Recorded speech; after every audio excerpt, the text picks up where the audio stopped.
So we have let's suppose 16 carbon palmitoyl CoA, ठीक है। अब हम एग्जैक्टली बीटा ऑक्सीडेशन में रिएक्शंस कौन कौन से होते हैं हम वो पढ़ने लगे हैं। सो तो जो फर्स्ट रिएक्शन है ना उसमें क्या होता है, देयर इज एन ऑक्सीडेशन।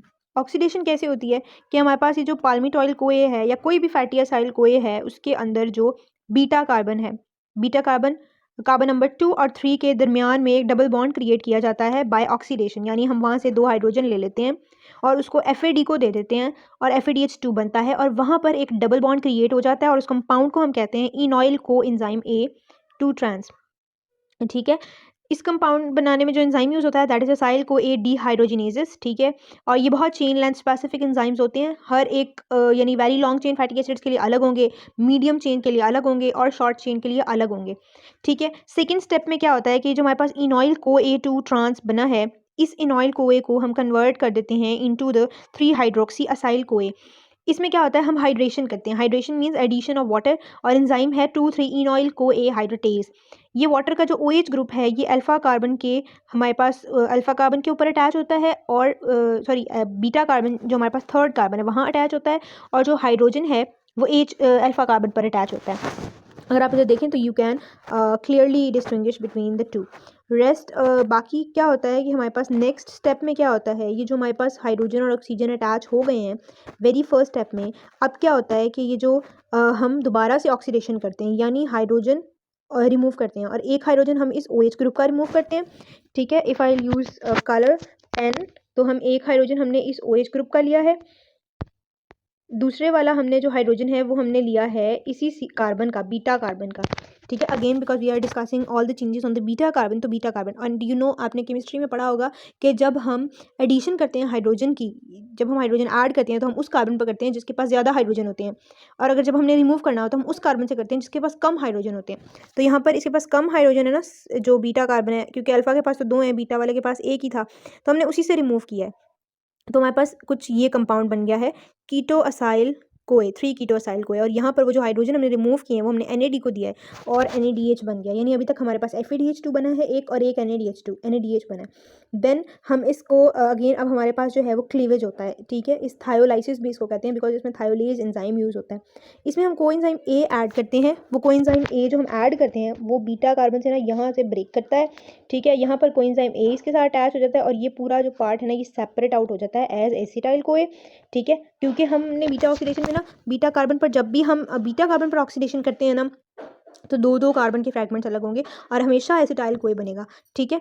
और जो रेस्ट ऑफ द चेन है वो उसको हम कहेंगे फैटी असाइल कोए, ठीक है। वो जितने भी कार्बन की चेन है, लेट्स सपोज पाल्मिटिक एसिड की बात करें तो पाल्मिटिक एसिड की ब्रेकडाउन में फर्स्ट क्लीवेज में first division of beta oxidation में एक एसिटाइल कोए बनेगा, बाकी 14 कार्बन की चेन होगी, ठीक है। ये हम आगे भी अभी डिस्कस करते हैं। So that's how the all the steps are taking place. और सेकेंडली जो एसिटाइल कोए है it is the positive allosteric effector of pyruvate carboxylase. अब ये जो एसिटाइल कोए बनते जा रहे हैं, इस एसिटाइल को से हम एनर्जी कैसे हासिल करते हैं, ग्लूकोनियोजेनेसिस के अंदर एंजाइम होता है पायरुवेट कार्बोक्सिलेज। ये acetyl CoA is a positive allosteric factor to that enzyme, तो ये उसके एक्शन को इंक्रीज कर देता है, इंक्रीज ग्लूकोनियोजेनेसिस होने लग जाती है और एसिटाइल कोए इटसेल्फ भी क्रैब साइकिल में एंटर हो सकता है तो एनर्जी प्रोड्यूस हो सकती है, ठीक है। तो इसके मल्टीपल पार्ट तो कीटोन बॉडीज में कन्वर्ट करके भी एनर्जी हासिल कर सकते हैं। अब अगर आप इस डायग्राम को देखें तो ये C16 से हमने स्टार्ट किया है पाल्मिटिक एसिड से। फर्स्ट साइकिल के बाद क्या हुआ है, एक FADH2 प्रोड्यूस हुआ है, एक NADH2 प्रोड्यूस हुआ है, ठीक है। और देन 14 कार्बन रह गए हैं। फिर सेम थिंग हैपन्स के एक एक एसिटाइल कोए बन रहा है, साथ में एक एक FADH2 और एक एक NADH बन रहा है। इसी तरह ये कम होते जाएंगे 2 2 2 और जब लास्ट में 4 रह जाएंगे ना तो 4 में क्या होगा, जो लास्ट 4 होंगे यानी C2 वाले की बात कर रही हूँ कि इसमें एक एसिटाइल कोई अलहदा होगा तो रेस्ट जो रह जाएगा वो भी एसिटाइल कोई ही होगा, ठीक है। यानी अगर 16 कार्बन के फैटी एसिड को आप तोड़ रहे हैं तो you need 7 cycles of beta oxidation, क्योंकि जो लास्ट साइकिल होगा वहाँ पे दो एसिटाइल कोई प्रोड्यूस होंगे, ठीक है। तो ये एक इंपॉर्टेंट बात है। सेकेंडली हर साइकिल में एक FADH2 प्रोड्यूस हो रहा है, एक NADH2 प्रोड्यूस हो रहा है, कोई ATP प्रोड्यूस नहीं हो रहा है, ठीक है। और हर साइकिल में एक वाटर मॉलिक्यूल यूज़ हो रहा है। एंड इफ़ यू रिकॉल तो एक FADH2 से हमें टू मॉलिक्यूल्स ऑफ ATP मिलते हैं और एक NADH2 से हमें NADH से 3 मॉलिक्यूल्स ऑफ ATP मिलते हैं। अब अगर हम एक साइकिल का ATP कैलकुलेट करें तो एक साइकिल में हमें कितने ATP मिलेंगे, 5 ATPs मिलेंगे। तो 7 साइकिल्स में कितने मिलेंगे, 35 ATPs, ठीक है।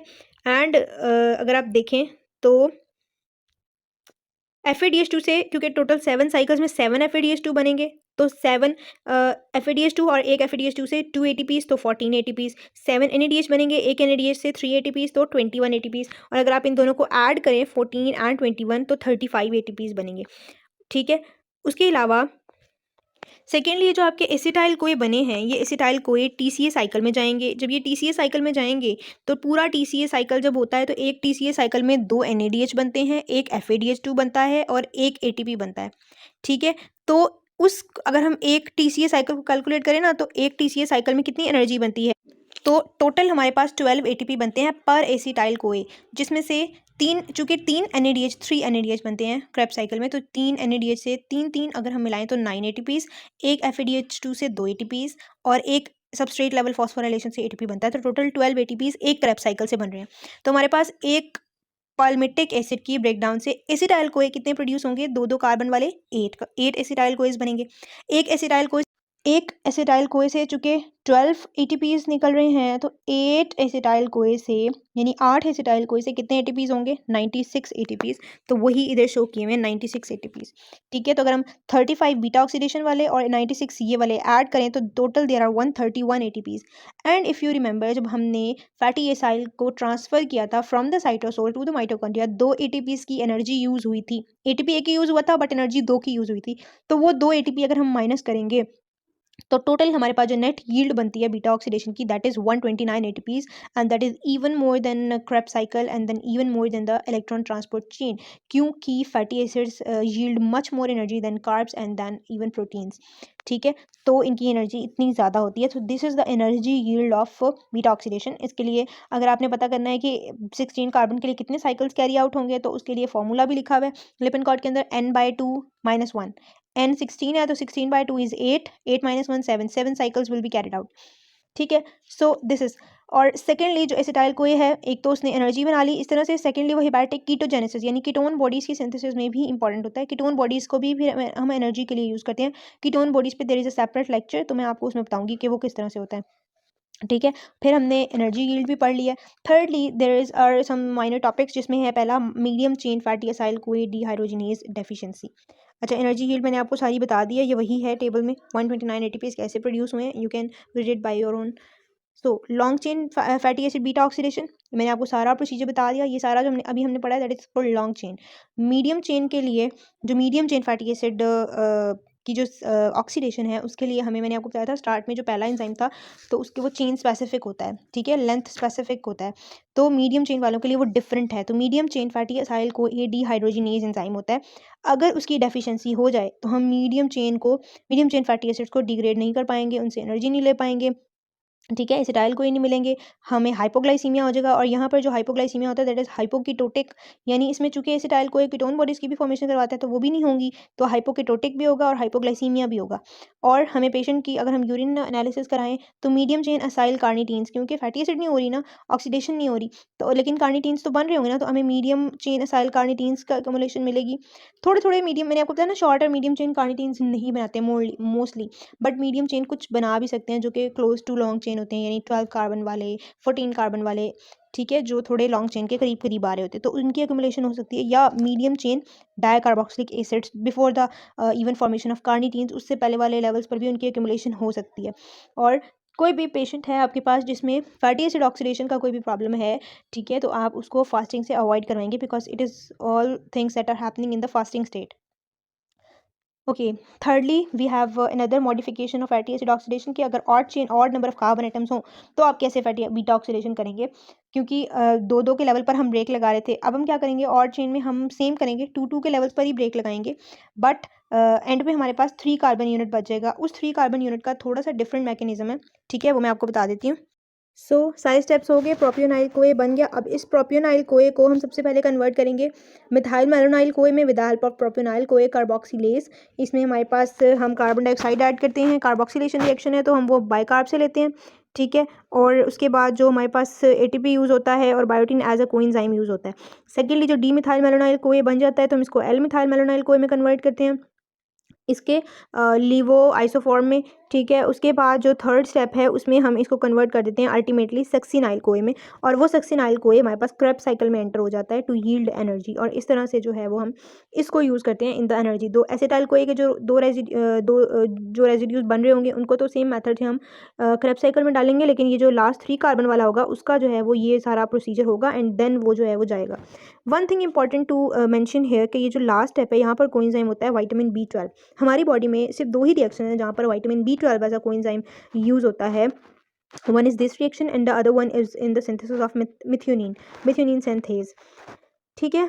दैट्स वाई एक ये जो स्पेसिफिकली जब इस विटामिन B12 की डेफिशिएंसी होती है ना, बहुत ज़्यादा क्रोनिक डेफिशिएंसी हो ना, तो एक तो हीमाटोलॉजिकल पिक्चर आपको पता है मेगैलोब्लास्टिक एनीमिया हो जाता है फॉलिक एसिड और विटामिन B12 की डेफिशिएंसी से। सेकेंडली इन प्रोडक्ट्स क्योंकि ये कैटालाइज नहीं हो रहा होता रिएक्शन इनटू सक्सिनाइल कोए फैटी एसिड ऑक्सीडेशन इम्पेयर हो जाती है, तो हमारे पास जो इसके पिछले सबस्ट्रेट्स हैं ना वो एक्यूमुलेट होने लग जाएंगे और ये न्यूरोलॉजिकल डैमेज कॉज करते हैं। स्पेशली अगर आप फॉलिक एसिड और विटामिन B12 की डेफिशिएंसी में डिफरेंशिएट करना चाहते हैं तो आपको विटामिन B12 का पेशेंट क्रोनिकली अगर आप उसको विटामिन B डेफिशिएंट है वो तो B12, तो उसमें न्यूरोलॉजिकल सिम्टम्स होंगे, उसमें एटेक्सिया होगा, उसमें नमनेस होगी, पैरास्थीसियाज होंगी, ठीक है। बिकॉज ये प्रोडक्ट्स जो हैं वो न्यूरोलॉजिकल सिम्टम्स भी कॉज करते हैं, जबकि फॉलिक एसिड के पेशेंट में आपको ऐसा कुछ भी देखने को नहीं मिलेगा। उसकी बस ब्लड पिक्चर वो जो आपको पता है कि मेगैलोब्लास्टिक एनीमिया हो जाता है वही होगा।